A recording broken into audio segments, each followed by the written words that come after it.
यह व्यक्ति पूरे 1 महीने से समुद्र में भटक रहा था और हर दिन वह और उसका परिवार जिंदा मछलियां खाकर अपना जीवन बिता रहे थे। लेकिन एक दिन वह भूख सहन नहीं कर सका तो उसने दूसरी ओर नजर घुमाई और अपने सामने बैठे बेटे को खाने का विचार किया। लेकिन जब उसका निर्दयी पिता उसके बेटे को ले जा रहा था तभी उसकी माँ ने चप्पू उठाया और उस निर्दयी पिता को मार डाला और उसे समुद्र में फेंक दिया।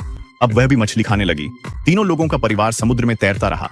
आखिरकार जब वे भूख से मरने ही वाले थे, रेचेल ने अपने सामने जमीन का एक टुकड़ा देखा। उसे लगा कि यह उसका भ्रम है, लेकिन ध्यान से देखने पर उसे पता चला कि वह एक छोटा सा द्वीप है और वह तुरंत बहुत खुश हो गई।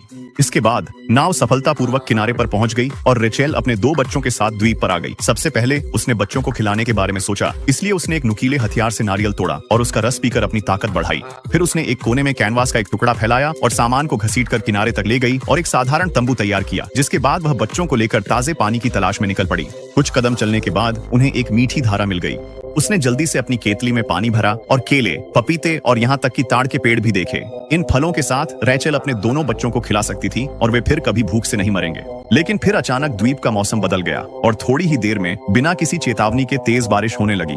रेचेल दोनों बच्चों को बारिश से बचाने के लिए वापस आश्रय में ले आई, लेकिन उसे पता चला कि जो तंबू उसने लगाया था वह बेकार था, जिससे उसके पास दोनों बच्चों को कंबल में लपेटकर बारिश में बाहर रखने के अलावा कोई विकल्प नहीं बचा। जब बारिश रुकी तो उनका तंबू बिखर गया था और रेचेल जानती थी कि अब उन्हें एक नया आश्रय बनाना पड़ेगा। तभी अचानक उसका बेटा चिल्लाया, माँ। उसने पीछे मुड़कर देखा तो उस सुनसान द्वीप पर एक छोटा सा लकड़ी का घर था।